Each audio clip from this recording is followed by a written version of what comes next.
I know I'm probably the only thing between you and a drink, and your ears are full of different dialogues around conservation. The idea of man and animals, one.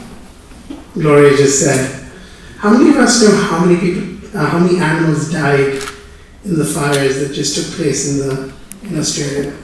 Does someone want to take a guess? Can you imagine what would happen if 1 billion people vanished from the face of this earth because of the coronavirus? We wouldn't have the same response as we have to the bushfires. We have approximately, I think, 3,000 people dead from the coronavirus right now, give or take. More? Yeah. How much of an alarm have we had on the entire planet for that? It's pretty much on somewhere between red alert and, oh my God, I don't want to touch your hand anymore. Now, I come from a world that supports life of every form, starting with us. And I'm a firm believer that in order to conserve the planet, it has to begin on the inside. In order to have real impact on the outside world, which is life on land, you have to have inner transformation. And I don't think any of you here don't do your inner work, but we often shield from what I think is the most important part of our inner work, which is the ego. And I feel like ego has driven us to destroy the world we live in by creating the world we want. Right? So we look out there right now, there's an extraordinary world out there. We have technology, we have everything we need to serve form of life that serves humanity. But I don't think it serves the planet. I don't think it serves the animals. Imagine if in one click, God decided, just like the coronavirus, to give every animal the same level of consciousness we humans have. What do you think would happen to us if a lion all of a sudden could think like we do? If an ape, we've seen this in movies like, who have seen Rise of the Apes over here? Right, we've seen it. And if that ever happened, right, we would have a completely different worldview of how to treat animals. And I think what I'm trying to say here is, this is the African Symposium. And there's a beautiful proverb that I learned in Africa. It said that if you want to go fast, you go alone. But if you want to go far, you go together. Yes.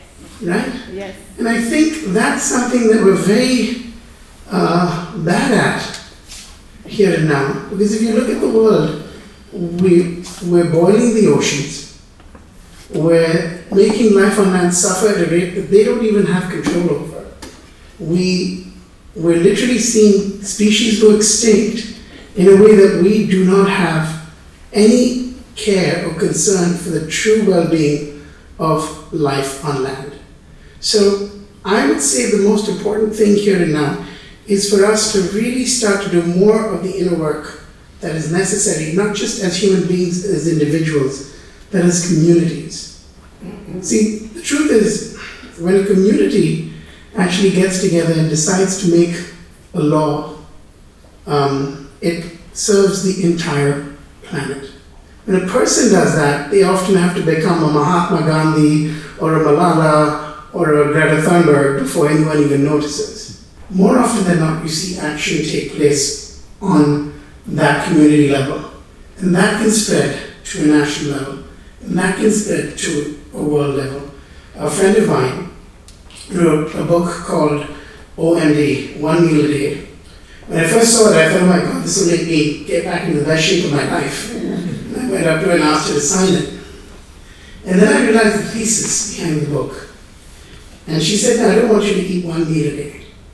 I want you to sacrifice 1 meal a day to be just vegetarian. That doesn't have an animal on the plate. And that way we will not only reverse climate change, but we'll also save the lives of so many animals that are endlessly suffering a slaughterhouse continuum that we've created. Now, I felt so much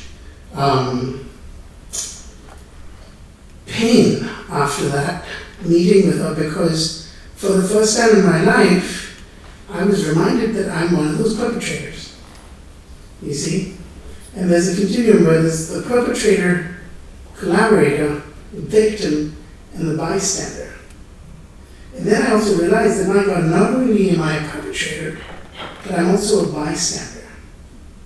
And then I made a pledge to myself that I will make sure that I go from being a perpetrator to activating to become a guardian angel, which is when the bystander becomes a guardian angel, because the bystander actually has a lot of power. They're kind of like the fulcrum of any movement, right? And if we want to save the victims, which are the animals in this case, we all have to stop being bystanders. So on that note, I would love to frame this in a way that there's an extraordinary woman that's coming on stage. And there was a movement we started at the UN last year called First Woman. And the initial idea behind First Woman was to put First Woman on the moon by 2024. But I really believe that women as a force for good, as a force of nature for the future, would be able to really reverse a lot of the problems we face here and now with conservation. One of the reasons I believe this is because they are mothers, and they understand life intrinsically from being a mother, from a maternal instinct. So what I would say is, for us here and now, we've heard about exponential technologies, we've heard about all sorts of different policies and things that are being done in the world. Really just the most important thing that we can focus on for here and now is just to commit to not being a bystander in situations where you can make a difference. And I'm not saying you have to go out and stop eating meat. You can, it's probably not sustainable to some people, but I do think you can start by just looking at where you can make a difference in your life. I do that for myself, whether it's at the high towers of the UN or in the slums of Mumbai. I try to make a difference in every single place I touch with my work. So that's my message to you guys, and I would love for you all to join me. We launched something called We the Planet, which is about we the people, but it's something larger than us. It's about we the planet. And I believe that here and now we have to go above and beyond ourselves and look at the planet as something that gives us everything we have as a gift. And really, this is the decade that we can make the difference. This is truly the decade, not just because the global goals are going to end in 2030, but because science, as well as I think our intuition, is telling us that we're starting to see the signs of it's going to get a little too late pretty soon. And the coronavirus is just the beginning. I mean, if that's Mother Nature's way of telling us we have to wake up, I hate to say when Mother Nature really wakes up, because really speaking, more than the world, we need to come and have peace with the wildlife, with nature, with Mother Nature in the world. And so I would really invite you all to just do your part. Be good stewards of the planet. That's what I do every day in my life. And with that, I'd love to invite and thank our curator for the day, Adey, who deserves a massive applause.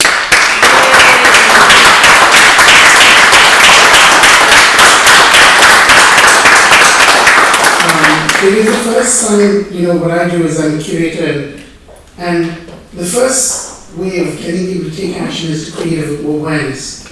And these summits are about awareness. And the awareness that we can give you here and now with all these perspectives is what you should leave with. And really make yourself, the exponential leader that you don't just leave a great planet for your kids, but you leave an extraordinary generation of extraordinary citizens for the future of the planet. So with that, I'd like Adey to say a few words. I'll state it.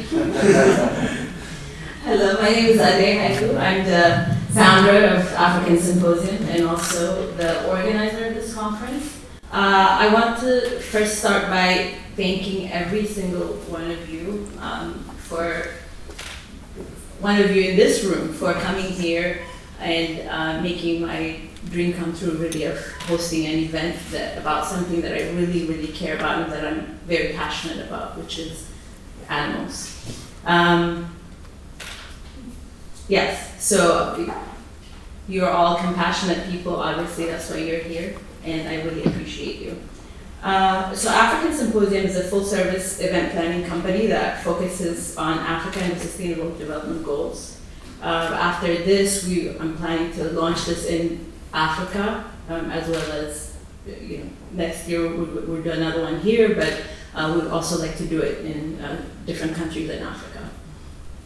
As you can tell, I'm a conference producer, I'm an event planner, not a speaker, so bear with me. I normally don't go on stage, but so I quickly want to tell you the inspiration behind doing this conference, and those are two individuals who are no longer alive, Michael Warike and Hezi Shoshani, an Israeli man who did a lot of work in Ethiopia and Eritrea on elephants. He's also not alive, but they were very, very inspirational because, and I think I wanted to really bring up their names because I felt like they were being forgotten even though they did such amazing work. And I feel I would like to challenge you when you go home to Google them, and if you don't already know about them, and keep their memories alive. The other one that I didn't mention is Michael Warike. He's a Kenyan man. He was the rhino man who used to walk from Mombasa to Kenya by foot just to educate the community around about the fact that killing rhinos is really it's not serving you and why they shouldn't do it. In the end, they were both had very tragic deaths, but I think we could keep their memories alive. But I also wanted to say that we have a very, very special guest today.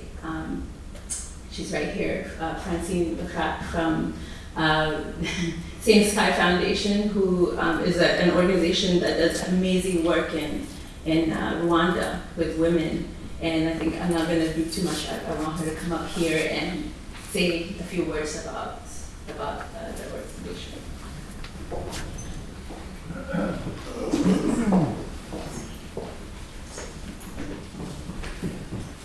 Hi everyone, I'm Francine LeFrak. This is Jill Abrahams, who's the head of the Same Sky Foundation. But I want to tell you a happy story. A story that started 12 years ago where my journey took me to Kigali, Rwanda, where I met women who had survived the Rwandan genocide, who literally had been raped and were HIV and had no means of support and were planning their death. And I got this idea that what could I do, and I knew I was always good as a producer, as a movie producer, but I was always good with having taste in jewelry, and I saw that the women were amazingly talented with their hands. So I started a jewelry company called Same Sky, the idea that we're all under the same sky, we see the same stars and the same moon, and we have the same dream. So this necklace and this bracelet were made by these women artisans, and their life totally changed by giving them a job. Because for me, the greatest philanthropy is a job, not a handout. And every bead represented hope for a woman who had very little.